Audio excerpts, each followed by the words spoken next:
Bonjour à tous, je suis ravie de vous retrouver aujourd'hui pour vous proposer 3 recettes d'inspiration asiatique. On aura des crêpes au curcuma, des crêpes au chou façon japonaise et des nouilles soba avec un pesto de coriandre. Si le contenu de cette chaîne vous plaît, n'hésitez pas à vous abonner, ça me ferait vraiment très plaisir. Toutes les recettes seront disponibles sur mon blog ocidos.com. Vous pouvez également me suivre sur les réseaux sociaux, ça me ferait aussi très plaisir. Et pour la petite question du jour, je serais ravie de connaître votre plat asiatique préféré. Si jamais vous testez une de ces recettes, n'oubliez pas de me taguer pour que je sois au courant et que je puisse voir vos réalisations. Allez, c'est parti, on va réaliser ces recettes.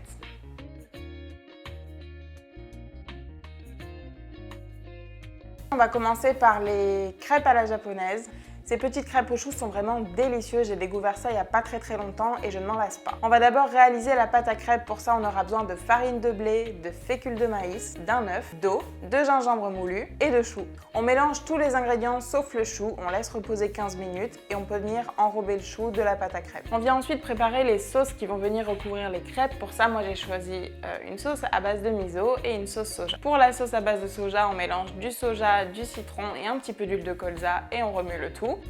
Pour la sauce miso, rien de plus simple, une cuillère à café de moutarde, une cuillère à café de miso qu'on dilue dans un petit peu d'eau pour avoir la consistance qui vous plaît. On vient faire chauffer une poêle avec un petit peu d'huile et on vient placer nos crêpes qui ressemblent plutôt pour ma part à des pancakes et on les laisse dorer 4 minutes de chaque côté à feu moyen vif. Pour garnir ces crêpes, j'ai utilisé du tofu fumé, amandes, sésame, des graines de sésame, de l'avocat, des pousses d'épinards, du radis noir, de la betterave choga râpée, de la pomme râpée, des oignons rouges, du chou rouge. N'hésitez pas à les essayer et dites-moi ce que vous en avez pensé. Avec ces quantités, j'ai eu 3 crêpes, je les ai mangées les 3 toutes seules.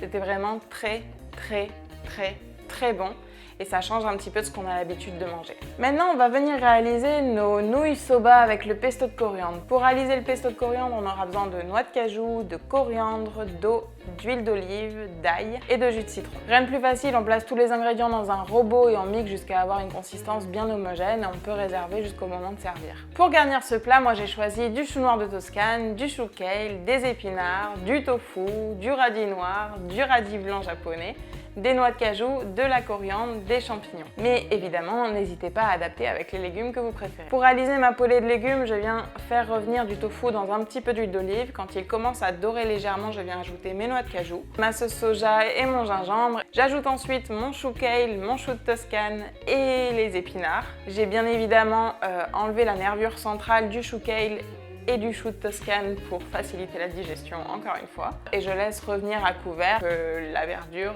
perde un petit peu en volume. Je viens ensuite faire cuire mes nouilles soba 4 minutes bien al dente dans un grand volume d'eau et je viens mélanger avec le pesto de coriandre.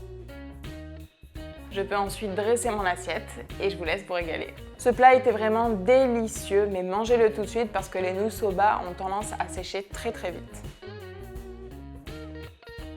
On vient maintenant réaliser nos crêpes vietnamiennes au curcuma. Ces crêpes sont vraiment très moelleuses et vraiment délicieuses. Pour ces crêpes, on aura besoin de pâte à crêpes, de tempeh et de champignons marinés, de carottes marinées, de cacahuètes, d'une sauce à base de citron et d'ail, de coriandre, de radis japonais, de radis noir, d'un petit peu d'avocat, de laitue et de menthe. Vraiment, ne zappez pas la menthe, ça apporte vraiment beaucoup de fraîcheur au plat. On va tout d'abord faire la pâte à crêpes. On aura besoin de farine de riz, d'eau, de lait de coco et de curcuma. Rien de plus simple, on mélange tous les ingrédients dans un saladier. On mixe bien et on laisse reposer la pâte pendant environ 1 heure à température ambiante. Vous pouvez également la conserver plus longtemps au frigo.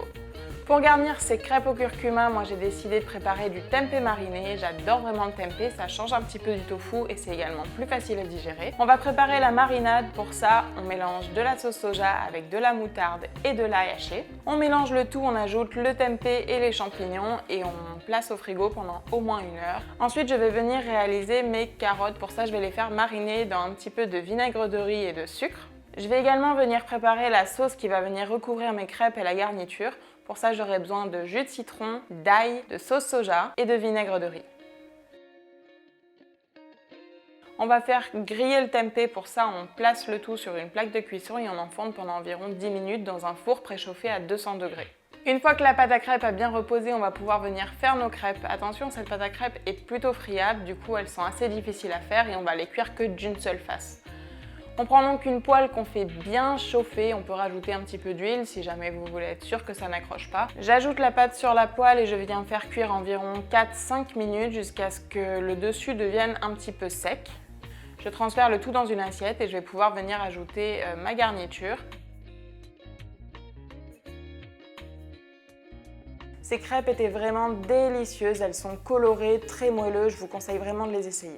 Bien évidemment, moi j'ai choisi une garniture que j'aime, mais n'hésitez pas à adapter à vos goûts, à utiliser des fruits de mer, de la viande, pourquoi pas, un autre type de tofu, d'autres légumes aussi. Si jamais vous réalisez ces crêpes, n'hésitez pas à me dire ce que vous en avez pensé. J'espère vraiment que cette vidéo vous aura plu, n'hésitez pas à laisser un pouce bleu si vous l'avez aimé, à vous abonner à cette chaîne, me suivre sur les réseaux sociaux, n'hésitez pas à aller consulter les recettes sur mon site ocidos.com. En attendant la prochaine vidéo, je vous souhaite une belle et bonne semaine et je vous dis à la prochaine, ciao ciao.